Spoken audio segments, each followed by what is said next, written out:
Hi, I'm Shannon Holloway, and I'm Associate Professor in the Hung Soo and Mi Ja Kim Endowed Faculty Scholar of the Department of Biobehavioral Nursing Science in the College of Nursing at University of Illinois, Chicago. Today, I'm going to be discussing setting up a home physical activity program. I have no conflicts of interest or disclosures other than the funding that supported my research, which I will show at the end of this presentation.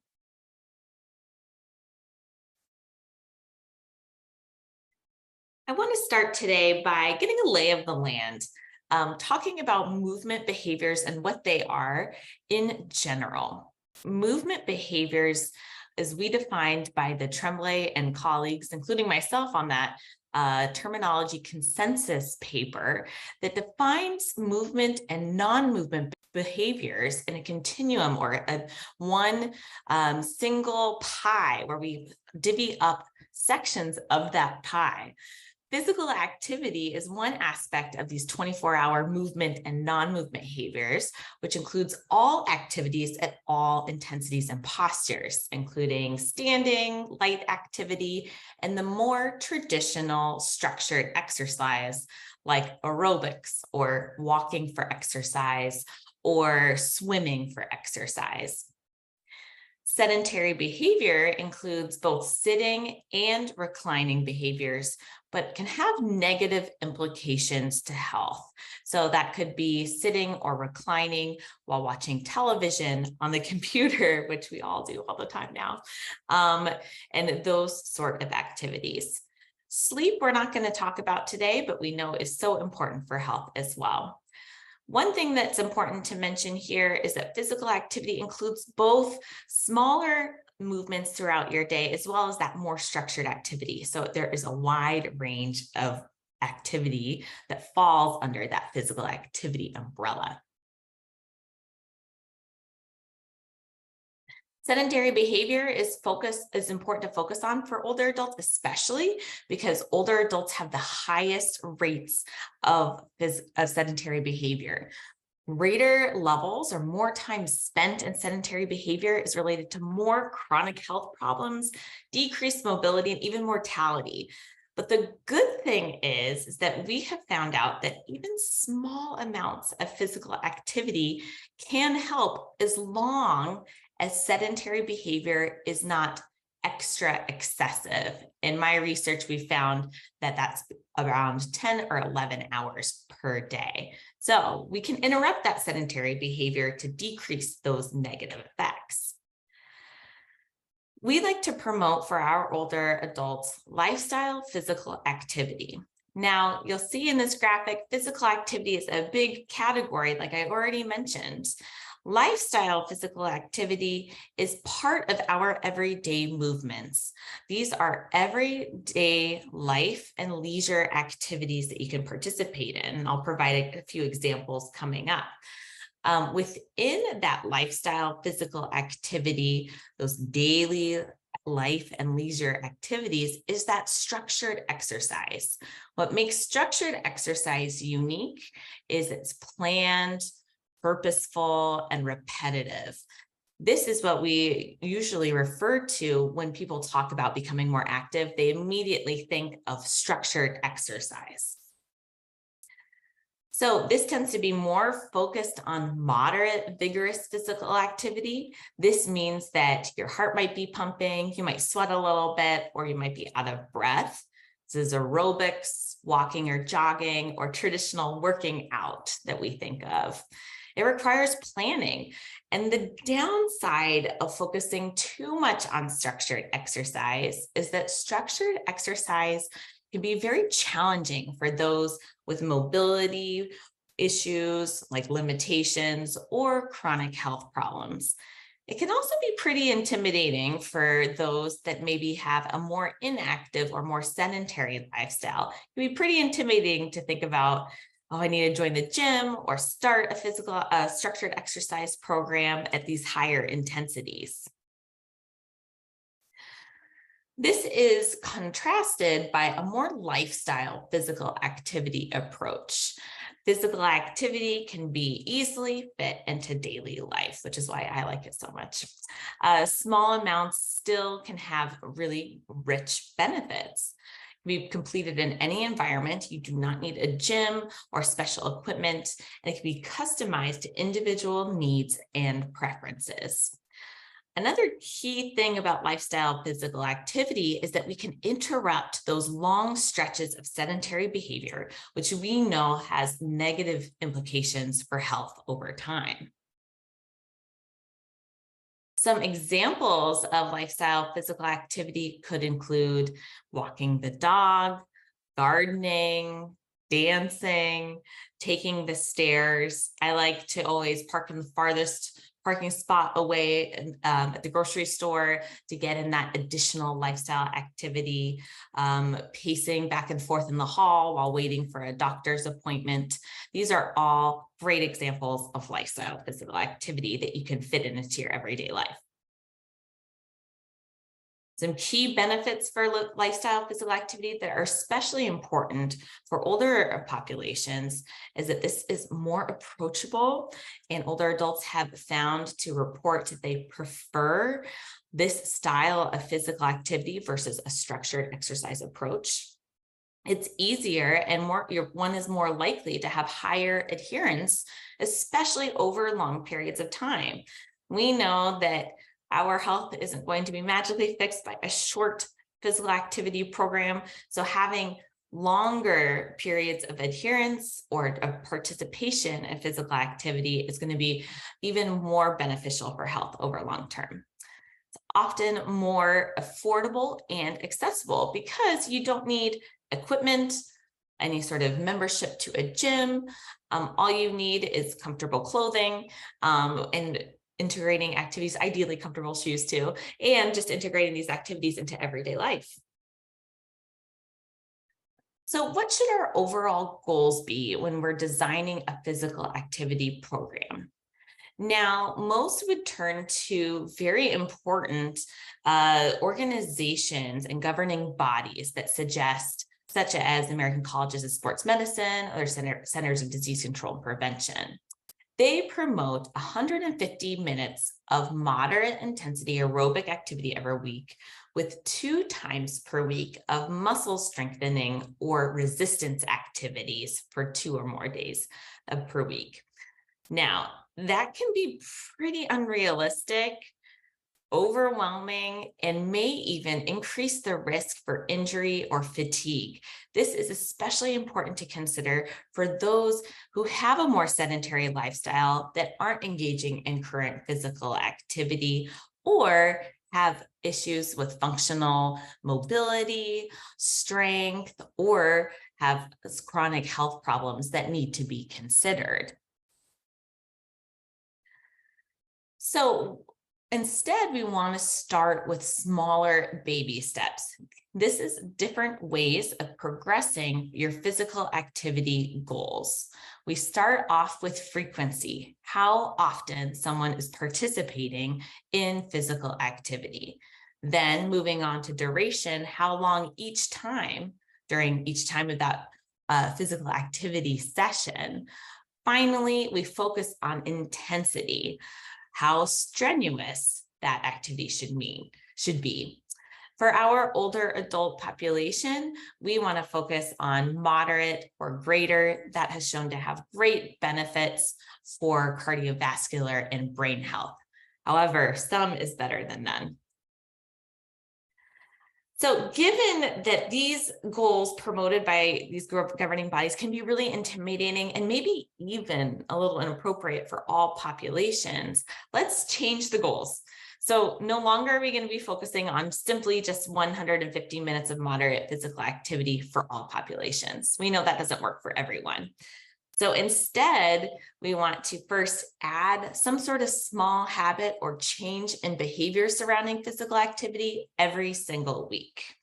We want to make a plan for physical activity, both that structured exercise, because it has health benefits. That can be as simple as a planned walk, but also make a plan for that lifestyle aspect, Perhaps the person could make a plan to play soccer or walk the dog with a family member or grandchild. Finally, we want to address relapses. We know that it's going to happen, that physical activity is going to become difficult at some points due to life circumstances and challenges. We want to make a plan for those relapses to anticipate those challenges before they occur. At this point, many people may ask me, well, do these small little changes, just doing something extra each week, have any benefits? Yes, it is so true that some is better than none, especially if you can maintain that over time.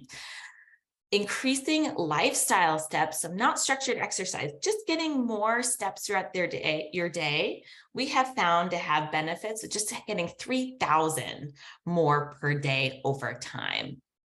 The nice thing about physical activity and increasing physical activity is that you have immediate gratification.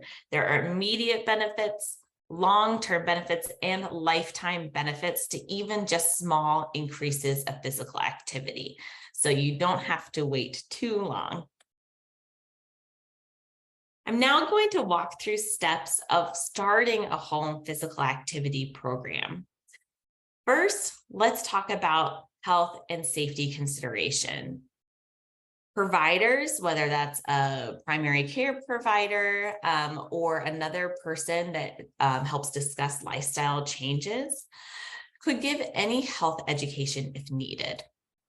This could mean exercising with diabetes, so considerations surrounding blood sugar control, chest pain and cardiovascular health considerations for those with a cardiovascular history, such as when we should be worried about chest pain versus when is it okay to continue your physical activity in those situations.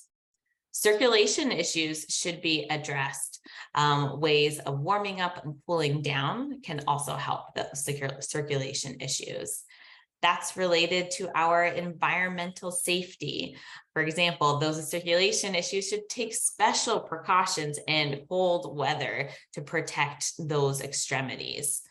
Other environmental safety considerations could include wearing a medical alert bracelet, especially for those with chronic health conditions, always carrying a cell phone or another form of communication like a watch in order to contact those in case of an emergency.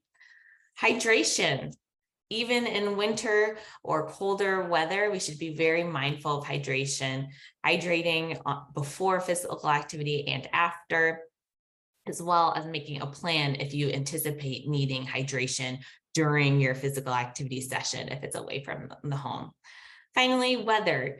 All of these environmental safety considerations and health considerations are compounded by more extreme temperatures and weather if you're completing physical activity outdoors, such as hot weather, plans for staying cool and hydrated, as well as plans for cold weather, how we're going to protect those extremities and stay warm in comfortable, breathable layers. Also, when talking about weather, making a plan for indoor options of physical activity if your outdoor plan gets squashed by bad weather. Finally, providers should discuss the need for mobility aids or any sort of modifications when considering one's functional limitations or functional status. This could include completing physical activity with a walker, a cane, or if doing certain resistance training exercises or yoga, perhaps using a wall or a chair for balance and safety. Second, we talk about goal setting. Providers should encourage goals that are important to the patient or the community member. This means that we should assess what the patient or community member cares about. What is most important? Perhaps it is keeping up with grandchildren or being able to have the strength to complete everyday activities. Goals should be individualized, progressive, and most importantly, realistic.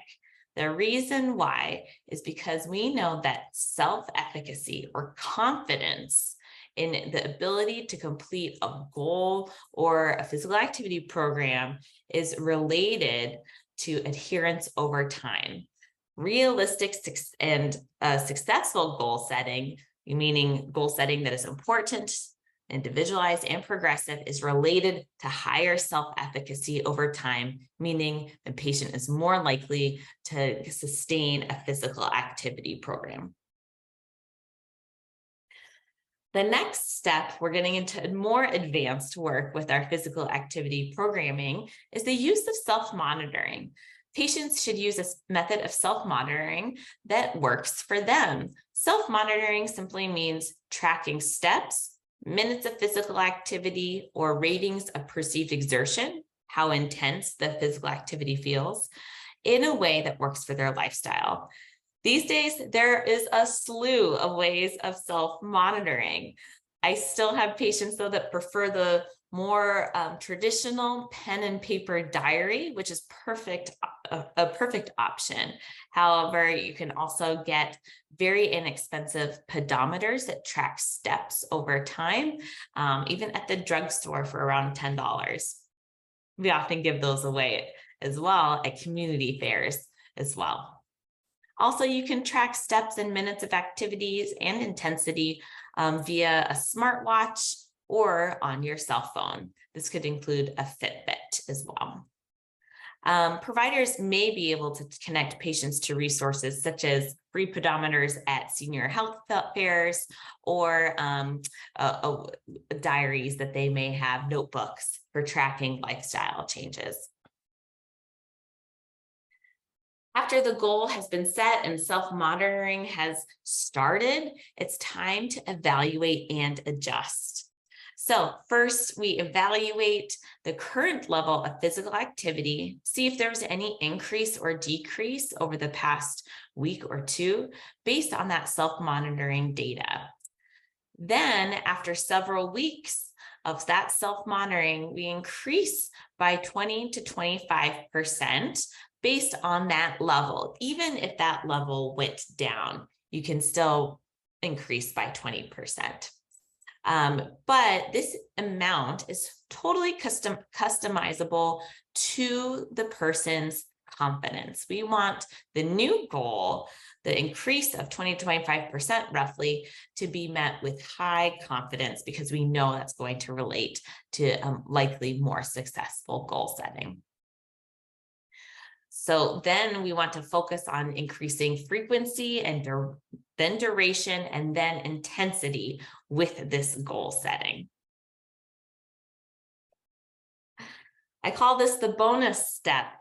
We now want to identify barriers and strategies. Once all of those steps have been completed and the patient or community member is confident with their goal settings and self-monitoring and then progression of those goals, it's time to assess barriers and strategies. This can be started with first identifying individualized barriers to physical activity. This can mean both external or environmental related barriers like the weather I discussed, or perhaps having health issues that make it more difficult to conduct physical activity outside the home. Can also be internal or motivational barriers, such as the person doesn't feel that they have time or that they have other competing demands that get in the way of physical activity. We then want to brainstorm strategies to match each of the barriers identified. This is more of an experiment phase. Pick a strategy to experiment and see what works. We want to make sure that we have multiple strategies for each barrier so we can pick and choose to see if one is more successful than the other or one is more successful in certain instances than others. So what can we implement now with our next patients? So immediately we can move away from solely using the word exercise when talking about physical activity. We can define the term lifestyle physical activity in an approachable, meaningful way that's individualized for that patient or community member. We can then assess what the patient's educational or safety needs may be needed prior to starting the physical activity program. This includes health considerations based on their personal chronic health problem list. Then we encourage any progress, small or large, towards increasing physical activity or decreasing sedentary behavior, such as getting up and marching in place in commercial breaks while watching television. Any progress is good progress. Finally, you want to follow up with any progress and help adjust goals and prescriptions of physical activity or encourage the patient to do that themselves. So I want to thank you for listening today, and I also want to acknowledge all of the funding that has supported this work, as well as our research team and study participants. Thank you so much.